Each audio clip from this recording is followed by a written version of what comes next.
এক সাহাবী এসে বলছে, ইয়া রাসূলুল্লাহ, প্রতিবেশীর খেজুর গাছটা বেঁকা হয়ে আমার বাড়িতে আইসা পড়ছে,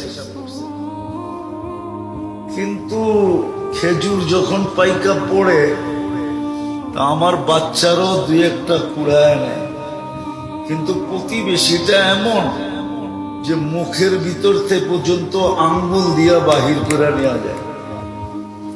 আপনি একটু ওরে বলেন না, হয়তো আমার কাছে বেচা ফেলুক, আর নইলে খেজুর গাছটা একটু নিয়ে দেন আমাকে। আল্লাহ রসুল ডাইকা জিজ্ঞাসা করছে, কিন্তু ওটা প্রতিবেশী হলে কি হবে? নিজেকে মুসলমান বললে কি হবে? আসলে ছিল মুনাফিক। আল্লাহ রসুল বলছে, খেজুর গাছটা দিয়া দে, জান্নাতে একটা খেজুর গাছ তোকে নিয়ে দিব। তো বলছে, ইয়া রাসূলুল্লাহ, এটা ছাড়া যদি আরেকটা বলতেন তো দিয়া দিতাম। এটার খেজুর গুলো আমার বাচ্চার খুব পছন্দ। তো পাশেই দাঁড়ানো ছিল আবু দাহদা রাদিয়াল্লাহু তাআলা আনহু। নাম ছিল কি? আবু দাহদা, দারদানা, দাহদা। উনি দাঁড়ানো ছিল। তো উনি আল্লাহ রসুলকে জিজ্ঞাসা করছে, ইয়া রাসূলুল্লাহ, আমি যদি নিয়া দেই আমার জন্য? বলছে, অবশ্যই। তো উনি মুনাফিকের রগ জানতেন। জয়া বলছে, শুন, খেজুর গাছ বেচা ফেলা। আল্লাহ রসুলকেই দিলাম না, তোকে দিমু কোত্থেকা? ওই সময় খেজুরের পাকা মৌসুম। আমার ওই 600 বাগানের একটা গাছের একটা বাগান আছে, ওটা দিয়া বেচবি, সওদা করবি, ওটা দিয়া দিমু তোকে।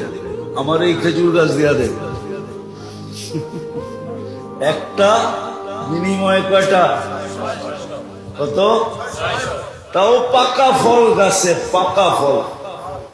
আরবদের নিয়ম ছিল, যখন খেজুর পাকতে থাকতো, তো এখনো মদিনায় গেলে দেখবেন আপনি খেজুরের বাগানের ভিতরে ছোট একটা ঘর পাবেন, ছোট একটা ঘর পাবেন। কেননা খেজুর যখন পাকতে শুরু করে তো ওরা এন্টার ফ্যামিলি সহ এখানে চলে যায়, আর শেষ খেজুরটা পর্যন্ত ওইখানে থাইকা এটাকে সুরক্ষা করে। আবু দারদা রাদিয়াল্লাহু তাআলা আনহুর ফ্যামিলিও চলে গেছিল ওই বাগানে। তো বলছে, ঠিক আছে, ঠিক আছে। ওই 600 খেজুর গাছালা বাগান যদি দাও তাহলে এটা দিতে রাজি। তো বলছে, ডান, নিয়ে নিলাম। দেখেন বেচা কিনি শেষ। তো দৌড়াইতেছে বাগানের দিকে, যায়া নিজে বাগানে ঢোকে নাই, কেননা বেচা তো হয়ে গেছে। বাইরের থেকে আওয়াজ দিতেছে, উম্মাদ দাহদা। ওনার নাম ছিল আবু দাহদা, ছেলের নামে নাম। তো বলতেছে, উম্মুদ দাহদা, জোরে জোরে চিল্লাইতেছে। বলছে, কি সে? বাচ্চা কাচ্চা লয়া বাইরে চলায়। মানি খেজুর বাগান বেচা ফেলছি। বলছে, কি খেজুর বাগান বেচা ফেলছো? মানি বলছে, আল্লাহ রসুলের সাথে জান্নাতের বাগানের বিনিময়ে ওয়াদা হয়ে গেছে।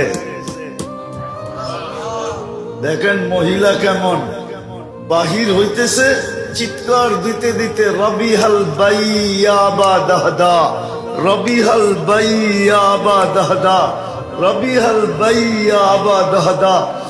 মার চিৎকারের লগে বাচ্চারও চিৎকার দিতেছে, রবিহাল বাইয়া বা দাহদা। বড় দামি ব্যবসা করে আসছো তুমি, জান্নাতের বাগান, দুনিয়ার বাগানের বিনিময়ে বড় লাভজনক ব্যবসা। বাইরে চলে আসছে, বাগান ওকে বুঝাইয়া দিয়া বলছে, ইয়া রাসূলুল্লাহ, খেজুর গাছ কিনা ফেলছি। আল্লাহ রসুলের চক্ষু কপালে উঠাইয়া দিছে আবু দাহদা। এক খেজুর গাছের বিনিময়ে 600 খেজুর গাছের বাগান, তাও মৌসুমের ভরা খেজুর সহ। এটা ছিল জান্নাতের শরৎ।